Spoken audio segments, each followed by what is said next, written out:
मेष राशि वाले बंधुओं, स्वागत करते हैं आप सभी का। हृदय से अभिनंदन है मेष मंथन भिंड यूट्यूब चैनल में। तो मेष राशि वालों, ध्यान से सुनिए, क्योंकि एक बहुत बड़ा षड्यंत्र अगले 3 से 5 दिनों में आपको बर्बाद कर देगा। कोई एक ऐसा व्यक्ति है जो आपके जीवन में आएगा, आपको मिटाएगा और फिर गायब हो जाएगा। आप कुछ समझ पाए इससे पहले ही आपकी बर्बादी आ जाएगी। अब बर्बादी का स्तर क्या है, परेशानी का स्तर क्या है, ये आपके जीवन की दशा और दिशा पर निर्भर करेगा, लेकिन नुकसान होगा अवश्य, ये बात निश्चित है। जरूरत है सावधान रहने की, चीजों को समझने की, और हम जो आपको बातें बता रहे हैं इन बातों की गहराइयों को अच्छी तरह से समझकर कुछ जरूरी सलाह जो हम आपको देंगे उसे जीवन में उतारने की। नोट करके इस बात को आप रख लीजिए, अगले 3 दिनों के अंदर आपके जीवन में एक व्यक्ति ऐसा आएगा जो ऐसी सलाह देगा, ऐसा कुछ कार्य करेगा जिसकी वजह से आप मिट जाएंगे। जी हाँ, इसी के साथ साथ हम आपको बता दें कि अगले 3 से 5 दिनों में आपके जीवन में 5 बड़ी घटनाएं घटित होने वाली हैं। भविष्यवाणियों के रूप में इन घटनाओं को हम आपको बताएंगे, कुछ पॉजिटिव है, कुछ नेगेटिव है। हर एक सिचुएशन, हर एक स्थिति के बारे में स्पष्ट तौर पर आपको बताएंगे, साथ ही जरूरी समाधान, जरूरी सलाह और उपाय भी आपको देंगे। इन्हें भी जानना आपको बेहद आवश्यक है। इसी के साथ साथ जैसा कि गणपति का महापर्व प्रारंभ हो चुका है आज से ही, तो आज रात्रि 27 अगस्त को जो रात्रि में महाअनुष्ठान जिन लोगों ने भाग लिया है उनके लिए विशेष कार्यक्रम हमने तैयार कर दिया है। एक वीडियो है जो पहुंचेगा। साथ ही जिन लोगों ने भाग नहीं ले पाया है वे भी, कोई बात नहीं है, उन्हें भी आज की रात्रि में कुछ खास करना है, या आज की रात्रि के बाद कल की रात्रि, परसों की रात्रि, जब तक गणपति का पर्व चल रहा है तब तक प्रतिदिन भी चाहे तो ये क्रिया कर सकते हैं जो हम इस कार्यक्रम में आपको आगे बताएंगे। आपके जीवन में ये क्रिया बरकत लेकर आएगी। गणपति जो कि शुभ करता है, विघ्न हरता है, आपके जीवन के विघ्न हरेंगे, शुभ फल लेकर आएंगे। कहने का मतलब यह है कि यह कार्यक्रम बहुत महत्वपूर्ण है, और सबसे महत्वपूर्ण बात कि पितरों से जुड़ी एक विशेष क्रिया जो पितृ पक्ष प्रारंभ होने से पहले ही आपको प्रारंभ कर देनी चाहिए, ये नियम है। और इस नियम के अंतर्गत आपको वो क्रिया इस समय जानना आवश्यक है, उसे आप करना शुरू कर दीजिए। हम आपको बताएंगे कार्यक्रम में आगे। इस क्रिया को जानना भी आपके लिए बेहद आवश्यक है, क्योंकि जैसे ही गणपति समाप्त होंगे पितृपक्ष प्रारंभ हो जाएगा 7 सितंबर से, तो आपको अपने पितरों को खुश करने का अवसर मिलेगा, उनसे आशीर्वाद प्राप्त करने का अवसर मिलेगा, और आप अपने जीवन में उन्नति, तरक्की हासिल करने का एक गोल्डन चांस 15 दिन के रूप में, यह जो पितृपक्ष के रूप में आपको मिलेगा। इसका पूरा लाभ आप कैसे उठाएंगे ये आगे कार्यक्रम में हम आपसे चर्चा करेंगे। कहने का मतलब यह है कि ये जो कार्यक्रम है ये कोई साधारण कार्यक्रम नहीं है, ये समय की मांग है, समय की जरूरत है, और सही समय पर अगर आपने इस कार्यक्रम को देखा है तो निश्चित तौर पर महामाई ने आपको चुना है कि अब आपके जीवन से कष्ट दूर होंगे। माध्यम ये कार्यक्रम बनेगा, इसमें बताई गई बातें बनेंगी। तो पूरे धैर्य के साथ ठंडे दिमाग से इस कार्यक्रम को देखना है, चित्त को यहीं रखना है, मन भटकने नहीं देना है, और हर बात को समझते जाना है। जरूरत पड़े तो पेन पेपर लेके चीजों को लिख भी लेना, क्योंकि बाद में भूल भी जाओगे। ठीक है, तो चलिए बंधुओं, उम्मीद करते हैं कि सारी बातें आप समझ रहे हैं और आप हर बात को जीवन में उतारेंगे। कार्यक्रम को अब शुरू करते हैं, महामाई को याद करते हैं। कमेंट बॉक्स में पूरे भक्ति भाव के साथ लिख डालिए, जय मां भद्रकाली कृपा करो। महामाई ने निश्चित तौर पर आपके ऊपर कृपा कर ही दी है, जैसा कि हम कह चुके हैं, तभी आप इस कार्यक्रम को देख रहे हैं। तो माई के प्रति और आभार व्यक्त करना चाहें तो लिख सकते हैं कमेंट बॉक्स में कि मैं भी माई के परिवार का हिस्सा हूं। ये बड़े सौभाग्य की बात है, महामाई के परिवार का, दिव्य परिवार का हिस्सा बनना। ठीक है, आखिर महामाई के सुपुत्र गणपति का ये जो उत्सव है, इसमें तो हमें ये लिखना ही चाहिए ताकि आपको भी जगह मिले महामाई के हृदय में, उनके मन में और महामाई के परिवार में। ठीक है, चलिए अब अपने मूल विषय को शुरू करें। इससे पहले हमने जो जानकारी देनी थी कार्यक्रम के विषय में पहले ही दे चुके हैं, फिर भी आपको बता देते हैं कि कुछ विशेष क्रियाएं हैं जो आगे हम आपको बताने जा रहे हैं। भले ही आपने इस अनुष्ठान में, जो नवग्रह शांति अनुष्ठान था, जो महामाई की चरणों में अर्जी लगाने का अनुष्ठान था, इसमें आपने भाग नहीं ले पाया है, कोई बात नहीं है, मन छोटा न करिए। आगे हम आपको कुछ ऐसी क्रियाएं बताएंगे जो आप पूरे गणपति के पर्व में हर दिन कर सकते हैं, या किसी भी 3 दिन लगातार आप इस क्रिया को करिए, आपको वही फल प्राप्त होंगे। ठीक है, यहाँ कोई ऐसा नहीं है हमारे यहाँ की जो धन देगा, जो ज्यादा चक्कर लगाएगा, जो ज्यादा फोन करेगा उसकी ज्यादा पूछ परख होगी। नहीं, ये माई का दरबार है, सबके लिए खुला है। जो आ पा रहे हैं वो तो ठीक है, जो नहीं आ पा रहे हैं उनके पास भी महामाई की कृपा पहुंचेगी, वहां कोई भेद नहीं है। ठीक है, तो आप चिंता ना करिए, बिल्कुल मन छोटा ना करिए। कार्यक्रम को पूरा देखिए, बस ये बहुत जरूरी है। ठीक है, चलिए अब अपने मूल विषय को शुरू करते हैं। पहले बताते हैं 5 बड़ी भविष्यवाणियां। जय माइकी बंधुओं, ज्योतिष और तंत्र विद्या के क्षेत्र में आचार्य अमित एक जाना माना नाम है। पूज्य गुरुदेव के साधनाओं और ज्योतिष विद्या के अनुभव बेहद दिव्य है। जी हाँ, पूज्य गुरुदेव ने जिसकी भी कुंडली का विश्लेषण किया और कुंडली के अनुसार उसे सटीक उपाय व महामाई माँ बगलामुखी की विशेष कृपा दी, उसके जीवन में सकारात्मक बदलाव तो आ ही है। फिर चाहे समस्या कितनी ही कठिन क्यों ना हो, समाधान तो अवश्य हुआ है। अब ऐसे में यदि आप भी अपने जीवन की किसी बड़ी समस्या से जूझ रहे हैं, जैसे कि कर्जा बढ़ता ही जा रहा है, काम धंधा और व्यापार सब रुक चुका है, रिश्ते नातों में तनाव हद से ज्यादा बढ़ गया है, पूरा जीवन ही नकारात्मकताओं से भर गया है, तो ऐसे में यही सही समय है जब आप श्रेष्ठ गुरु से मार्गदर्शन प्राप्त करें और जीवन के अंधकार को समाप्त कर दिव्य प्रकाश की ओर कदम बढ़ाएं। वीडियो में दिए गए नंबरों पर तुरंत संपर्क करिए और अपनी कुंडली का विश्लेषण व समाधान पूज्य गुरुदेव के द्वारा करवा लीजिए। देर ना करें, आपके देवी देवताओं के आशीर्वाद से ये मौका खुद चलकर आपके पास आया है, इसे गंवाना नहीं है। अभी फोन करें और गुरुदेव से मार्गदर्शन प्राप्त करें। महामाई आपका कल्याण करें। धन्यवाद। सबसे पहली बात, बिना मन के ही आपको कार्य करने पड़ेंगे। कोई ऐसा सामाजिक कार्यक्रम, कोई ऐसा कार्यक्रम, कोई ऐसी बड़ी भागीदारी जिसमें आपको भाग लेना पड़ेगा, मन हो या ना हो तब भी भाग लेना पड़ेगा, सम्मिलित होना पड़ेगा, ये थोड़ी सी कठिन परिस्थिति हो जाएगी आपके लिए। आत्मविश्वास की अधिकता आपके लिए खराब रहेगी। ठीक है, आपका आत्मविश्वास बढ़ा रहेगा, मनोबल आपका ऊंचा रहेगा, लेकिन अधिकता आत्मविश्वास की आपके लिए ठीक नहीं है, ये आपको नुकसान पहुंचाएगी। मन भी आपका स्थिर नहीं रहेगा। चंचल मन होने की वजह से आपका मन, कह सकते हैं ना, मंकी माइंड बनेगा। कभी मन में ये आएगा, ये है, वो है, ये कर लेते हैं, वो कर लेते हैं, यहाँ चले जाते हैं, वहां चले जाते हैं, इस तरीके के विचार आपके मन में आते रहेंगे जो मन की अस्थिरता को दिखाते हैं, और ये ठीक नहीं है, ये नुकसानदायक है। इसी के साथ साथ आपको हम बता दें कि अगले 3 से 5 दिनों में काम बहुत अधिक रहने वाला है, आपकी बहुत ज्यादा घिसाई होने वाली है। क्षमता से अधिक कार्य करने की वजह से शारीरिक थकावट बहुत अधिक रहेगी। इसका परिणाम भी आपको तुरंत के तुरंत मिलेगा। चाहे आप नौकरी करें या आप व्यवसाय करें, आपकी पूछ परख बढ़ेगी, आपके लाभ बढ़ेंगे, प्रॉफिट आपके बढ़ेंगे, व्यवसाय में वृद्धि होगी, सेल बढ़ेगी, पैसा तो आपके जीवन में आएगा। उच्च अधिकारियों से भी आपको मान सम्मान प्राप्त होगा। नौकरी करने वालों के लिए तो समय अच्छा है। विरोधी जरूर आपके खिलाफ षड्यंत्र रचने की कोशिश करेंगे, लेकिन सफल नहीं हो पाएंगे। हाँ, एक जगह है जहां आप फंस सकते हैं, वो आगे हम आपको बताने वाले हैं कि किस प्रकार से बड़ा षड्यंत्र आपका इंतजार कर रहा है। फोन पर आपको कोई बुरी खबर सुनने को मिल सकती है, थोड़ा इसके लिए आप तैयार रहना है। अपनी कीमती चीजों को संभाल कर रखें, जैसे मोबाइल, जैसे आपके जेवर या कोई भी अन्य कीमती सामान खो सकता है। खास तौर से इलेक्ट्रॉनिक सामान की बात करें तो राजनीति से जुड़े हुए लोग सम्मान प्राप्त करेंगे, नई जिम्मेदारियां मिलेंगी, पद भी मिलेंगे, लेकिन कार्य की अधिकता और मानसिक दबाव बढ़ेगा। दाम्पत्य जीवन वैसे तो अच्छा रहेगा, कोई विवाद, कोई लड़ाई झगड़ा नहीं है, तनाव नहीं है, लेकिन कहीं ना कहीं खालीपन रहेगा, प्रेम तत्व की कमी महसूस होगी। जीवन साथी से उतना लगाव आपको महसूस नहीं होगा, उसकी तरफ से आप तो लगाएंगे लेकिन उसकी तरफ से महसूस नहीं होगा। लगेगा ऐसे जैसे कि जीवन साथी है तो, लेकिन उस तरीके से आपको उसका अनुभव नहीं होगा जैसा कि होना चाहिए। प्रेम तत्व की कमी रहेगी, मन में कुछ बेचैनी सी रहेगी, किसी बात को लेकर मन में लगातार हलचल सी रहेगी, चिंता भी कह सकते हैं इसको। किसी प्रकार की बात, कोई एक ऐसी चिंता, कोई एक ऐसी वजह जिसकी वजह से आप लगातार सोच विचार में खोए रहेंगे। अपने वर्चस्व की लड़ाई बाहर लड़ रहे होंगे और मन में अपनी चंचलता, यानी मन में अपनी जो अस्थिरता है, विचारों की अधिकता है, इससे लड़ रहे होंगे, यानी दोहरा युद्ध आप लड़ रहे हैं। बाहर दुनियादारी से वर्चस्व के लिए लड़ रहे हैं, अपनी जगह बनाने के लिए लड़ रहे हैं, व्यवसाय की तनाव, काम धंधे के तनाव स्थितियों से जूझ रहे हैं, और अंदर अपने मन में भी आप स्थिर नहीं है, शांत नहीं है, कहीं ना कहीं बेचैनी का भाव है।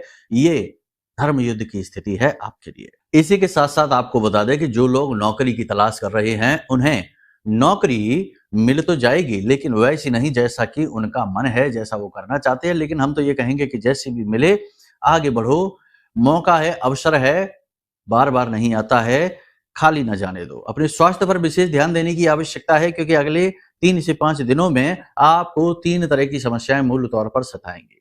सबसे पहली, पेट से जुड़े रोग परेशान कर सकते हैं, तो खान पान का विशेष ध्यान रखें। दूसरा, जोड़ों में दर्द रह सकता है, मांसपेशियों में खिंचाव रह सकता है, तनाव रह सकता है, जिसकी वजह से अपने आराम का विशेष ख्याल रखें, खान पान का विशेष ख्याल रखें। भोजन चाहे तो भले कम खाएं, लेकिन पानी अधिक पिएं और विश्राम बहुत करें, आराम पूरा का पूरा करें जब भी समय मिले, और नींद का पूरा ख्याल रखें।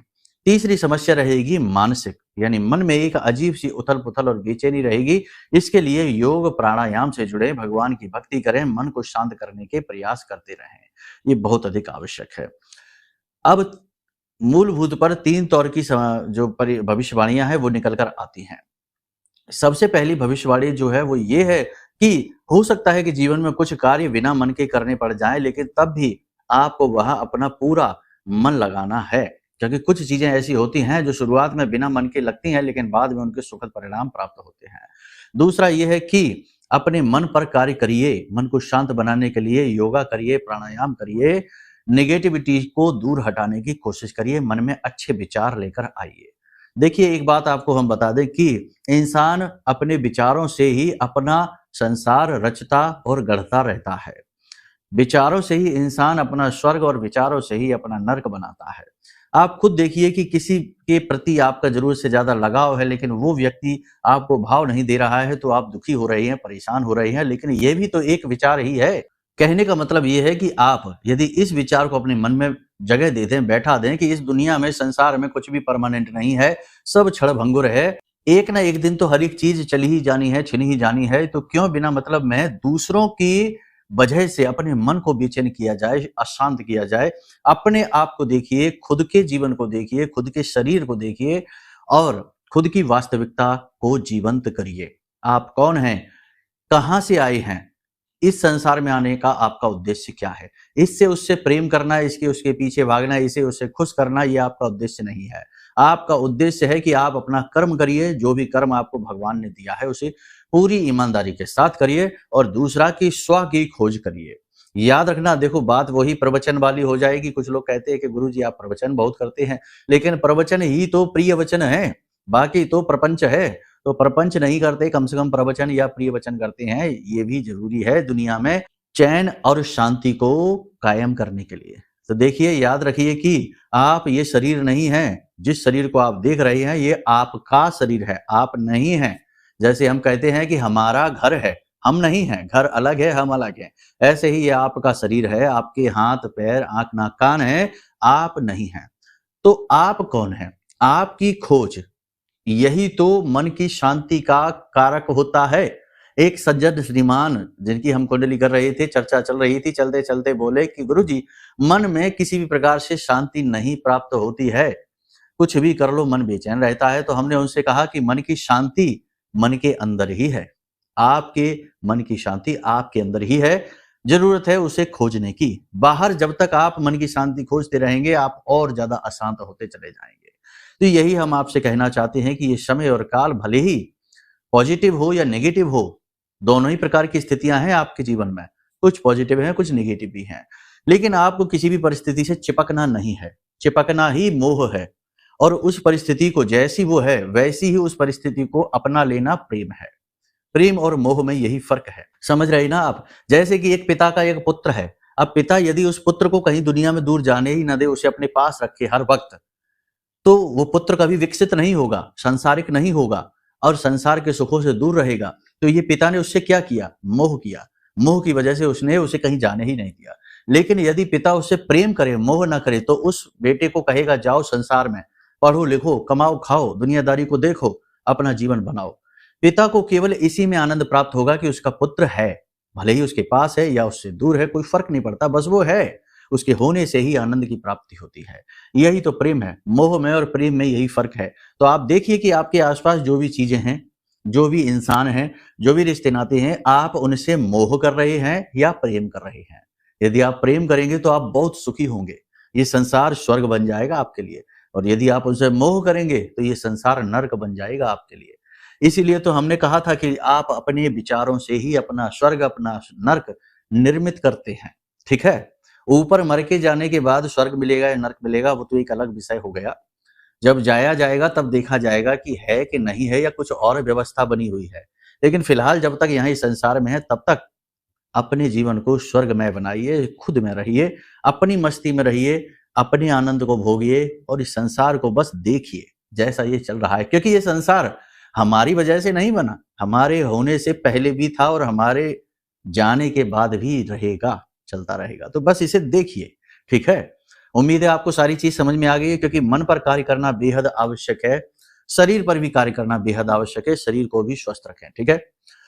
इतनी सारी बातें आपने समझ ली हैं, अब बात करते हैं उस एक घटना की। तो ध्यान से सुनिए। आपके आसपास कोई एक ऐसा व्यक्ति आएगा जो आपको सलाह देगा, आप उससे सलाह लेंगे, आप उसे अपना समझेंगे, उससे प्रेम करते हैं और अपने प्रेम को दिखाएंगे और प्रेम के वशीभूत होकर आप उसे अपना मानकर उससे सलाह लेंगे। वो आपको किसी प्रकार का कोई ऑफर दे सकता है, किसी प्रकार की कोई बात, कोई सूचना, कोई भी योजना बता सकता है। अगर आप उसकी बातों में बहकावे में आएंगे तो आपका बहुत बड़ा लॉस हो जाएगा, क्योंकि वो व्यक्ति आपका अपना नहीं है, वो आपके खिलाफ षड्यंत्र रचता है और आपको नीचे गिराना चाहता है। आपने अपनी मेहनत से अब जो भी कुछ अभी तक हासिल कर पाया है, बड़ी मुश्किलों से उतार चढ़ाव के बाद आपने अपने जीवन में थोड़ी बहुत जो स्थिरता लेकर आ पाए हैं, उसे भी वो छीन लेगा, याद रखना। तो क्या करना है?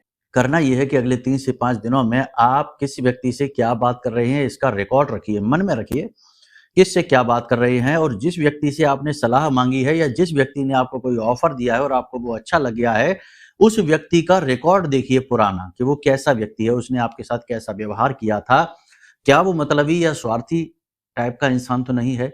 क्या वो ऐसा तो नहीं है जो आपको पहले भी ठग चुका है, परेशान कर चुका है? यदि ऐसा है तो अलर्ट हो जाइए, क्योंकि एक बार जिसने जो हरकत कर दी वो उस पर कायम रहता है, वही उसकी फितरत है। तो अब आपके लिए वो बदल नहीं जाएगा, समय आने पर फिर से आपको छोड़ देगा, धोखा दे देगा। तो ये बहुत आवश्यक है। तो यहाँ पर आपको क्या करना है? सावधान रहना है। जितना ज़रूरी है उतना ही लोगों से बात करिए।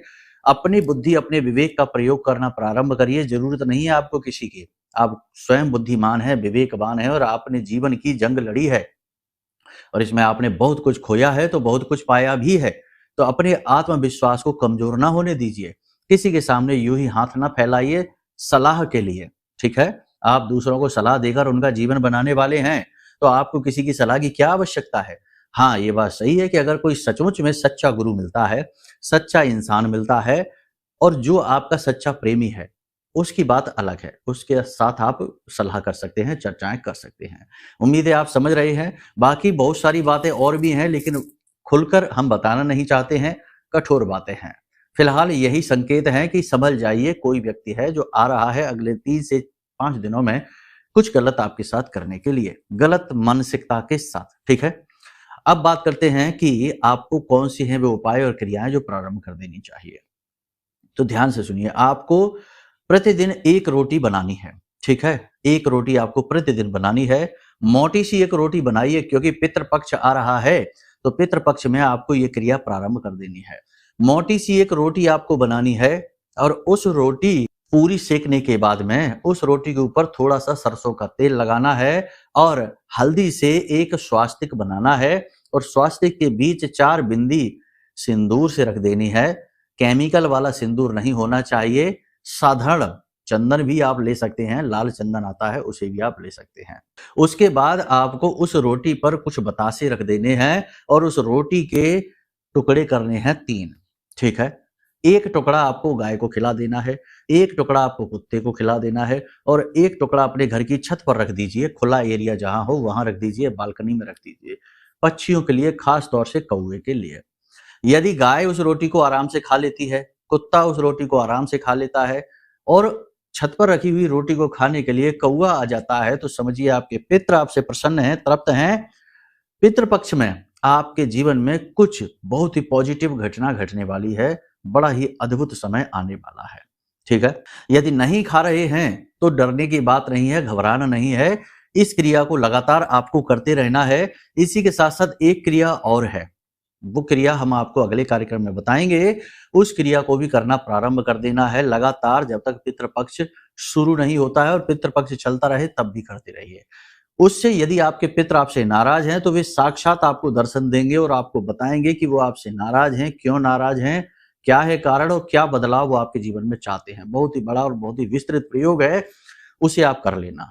उस प्रयोग के करने से आपको स्पष्ट तौर पर चीज़ें पता चल जाएँगी, सारे मार्गदर्शन मिल जाएँगे, भटकाव समाप्त हो जाएँगे, ठीक है? बाकी आपको हमने जैसा बताया कि जिन लोगों ने इस अनुष्ठान में 27 तारीख के महाअनुष्ठान में भाग नहीं ले पाया है, उन लोगों को क्या करना है, ध्यान से सुनिए। रात्रि को 9 बजे, चाहे तो पूरे जो गणपति का समय चल रहा है, गणपति पर्व का जो समय है 10 दिन का, इस पूरे दिनों में ये आप कर सकते हैं, या किसी भी 3 दिन लगातार करें। आपको क्या करना है, अपने पूजा घर में रात्रि के समय जाना है, 9 बजे के बाद, स्नान आदि करने के बाद जाना है, और आपको अपने पूजा घर में जो जमीन है वहां पर अच्छी तरीके से सफाई करनी है, और आपको अपने पूजा घर में एक पीतल की या कांसे की थाली लेनी है, उसे अच्छी तरीके से साफ कर लें, और हल्दी से उस थाली में लिखें जय माँ बगला मुखी। ठीक है, हमारी आराध्य देवी हैं, महामाई हैं, इनका नाम लिखिए, जय माँ बगला मुखी। और वहीं पर बैठकर आपको एक गाय का दीपक जलाना है, थोड़े से चावल उस नाम के ऊपर आपको डाल देने हैं, और वहीं पर बैठकर इस मंत्र का आपको जाप करना है। 10 से 15 मिनट तक जाप करना है। मंत्र बहुत ही सरल है, मोबाइल की स्क्रीन पर आपको दिखाई दे रहा है। वैसे तो ये दीक्षा मंत्र है, लेकिन हम आपको बता रहे हैं तो गुरु शिष्य परंपरा से ही जा रहा है। इस मंत्र का 10 से 15 मिनट जाप कर लीजिए। माला ना करिए, क्योंकि माला करना अनुष्ठान हो जाएगा, उसके लिए तो फिर गुरु से आज्ञा अनुमति लेना अनिवार्य है। इस तरह से उसे सोशल मीडिया पर नहीं ले सकते, तो माला ना करिए, बस बैठकर 36 अक्षरी स्तंभन मंत्र है, इसका आप जाप करिए। ठीक है, 10 से 15 मिनट के लिए। इस क्रिया को आप चाहे तो पूरे गणपति पर्व में कर सकते हैं, या फिर कोई भी 3 दिन लगातार कर सकते हैं। ये क्रिया बहुत ही फलित हो जाएगी आपको जल्दी से, और बहुत ही जल्दी आपको परिणाम देगी। ठीक है, तो अब ध्यान से सुनिए, जो बातें हमने आपको बताई, जो आपकी भविष्यवाणियां की हैं, वो सामान्य भविष्यवाणियां। आप लोग पूछते हैं जब कुंडली कराते हैं कि गुरुजी ये आपने हमारे बारे में बताया था क्या स्पेशल? देखो, आपके बारे में नहीं है, वो आपकी राशि के बारे में है। ठीक है, अब यदि आप अपने बारे में जानना चाहते हैं तो उसके लिए आपको कुंडली का विश्लेषण कराना होगा। ठीक है, तो उसके लिए नंबर वीडियो में है, इन नंबर पर फोन करिए, सारी जानकारी आपको प्राप्त हो जाएगी। लेकिन यदि आप लंबे समय से निगेटिविटी से, तंत्र मंत्र से, या फिर टोना टोटका से परेशान चल रही हैं और आपको मार्ग ही नहीं मिल रहा, क्या कैसे इससे बाहर निकलेंगे, तो इसके लिए हमने आपके लिए बनाया है महाशक्तिशाली यह माँ बगलामुखी का महारक्षक कवच। इसे आप देख लीजिए। जिन लोगों ने भी इस कवच को अब तक लिया है, उनके बड़े ही पॉजिटिव रिव्यू आ रहे हैं। बहुत ही लिमिटेड मात्रा में तैयार किए हैं, तो इस कवच को आप ऑर्डर कर सकते हैं, मंगवा सकते हैं। जिस दिन ये कवच आपके जीवन में पहुंचेगा, उसी दिन से इसका प्रभाव शुरू हो जाएगा। बहुत ही तीव्र प्रभाव है इसका, अनुभव लेकर एक बार जरूर देखिए। ठीक है, तो इसको ऑर्डर करने के लिए भी नंबर वीडियो में दिए गए हैं, नंबरों पर फोन करिए। 10 बजे से 4 बजे के बीच दिन में कभी भी आपको सारी जानकारी प्राप्त हो जाएगी। कवच 6 से 7 दिनों में आपके घर पहुंच जाएगा। उम्मीद करते हैं सारी बातें आप समझ रहे हैं। याद रखना कि हम इसे बेचने की कोशिश नहीं कर रहे हैं, मार्केटिंग नहीं है। भाव यदि मन में माई के लिए गहरा हो, महामाई के लिए यदि भाव गहरा है, धर्म के प्रति भाव गहरा है, तो ही इसे मंगाना, वरना कोई आवश्यकता नहीं है। ठीक है, इसका निरादर करने की भूल गलती से भी मत कर देना। ठीक है, क्योंकि ये ब्रह्मास्त्र विद्या है, अचूक है। याद रखना, हमारा अनुभव ही हम आपको बता रहे हैं। चलिए बंधु, उम्मीद करते हैं सारी बातें आपने समझ ली हैं। कार्यक्रम को यही विराम देते हैं। याद रखना, जीवन में चाहे कुछ भी हासिल करना हो, धर्म सबसे पहले रास्ते में आएगा। धर्म को साथ नहीं लिया तो कहीं नहीं पहुंच सकते, केवल भटकेंगे। ठीक है, चलिए बंधु, प्रेम से बोलिए जय माई की, जय मां बगलामुखी। हमारे प्रिय और परम पूज्य आचार्य जी ने अपनी साधनाओं के अनुभवों पर आधारित शक्तिशाली उपाय और क्रियाओं के माध्यम से हजारों लोगों के जीवन को पूरी तरह से बदला है। आचार्य जी के द्वारा बताया गया हर एक उपाय इतना सटीक और कारगर होता है कि जो भी इसे पूरे भाव के साथ कर लेता है, उसे साक्षात महामाई की कृपा और आशीर्वाद प्राप्त हो जाती है। इसलिए निसंकोच इन उपायों को पूरे भाव के साथ करिए, आपका कल्याण होगा। जय माई की।